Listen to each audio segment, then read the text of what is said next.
Hey everybody, welcome back. Today we are going to be making a delicious kefir sourdough bread.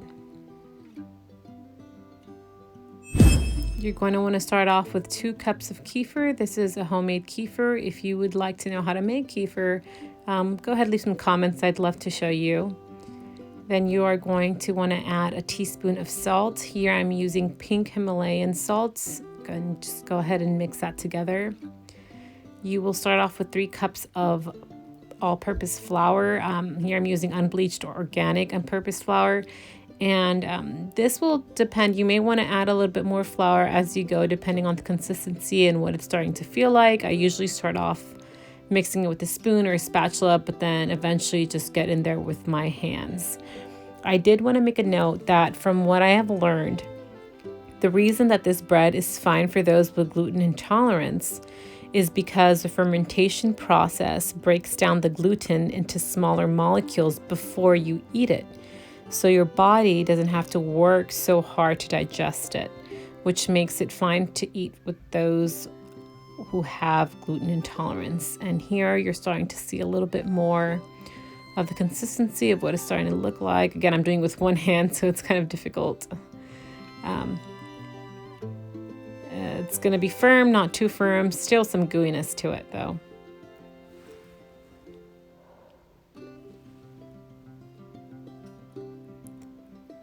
Then I will cover it with a turkey oven bag for the next 24 hours. I put a timestamp when I finished mixing the dough so I know when to pull it the next day.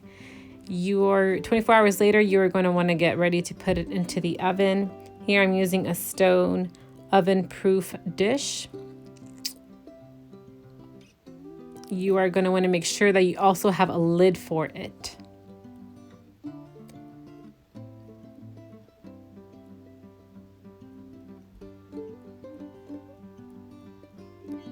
Here I'm greasing my dish with organic ghee. You could also use coconut oil if you'd like. This is what the dough looks like 24 hours later. Nice and fluffy, and I'm just going to go ahead and scoop that right into my dish.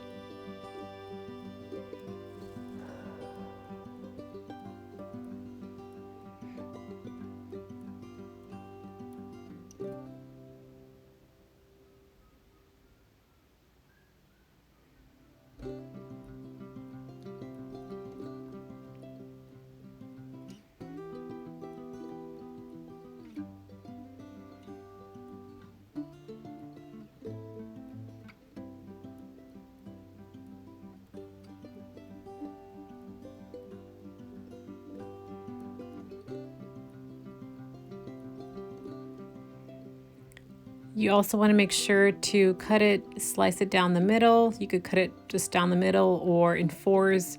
Here again, I was doing with one hand, so it didn't come out looking exactly how I wanted.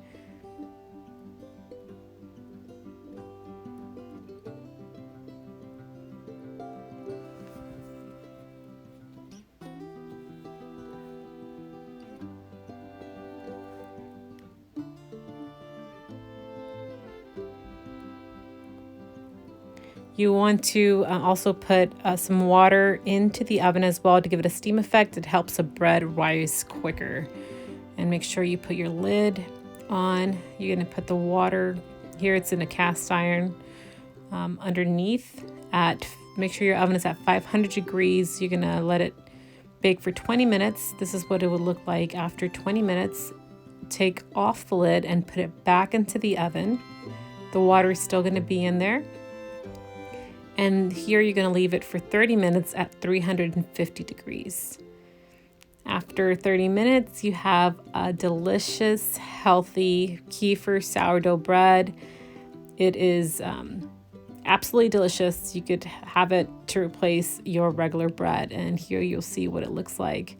And the inside, and again, the dough is actually very forgiving. I've never had a bad batch. Sometimes it will come out a little bit different, but it's still delicious, it's still healthy, and still really good. Thank you so much for watching.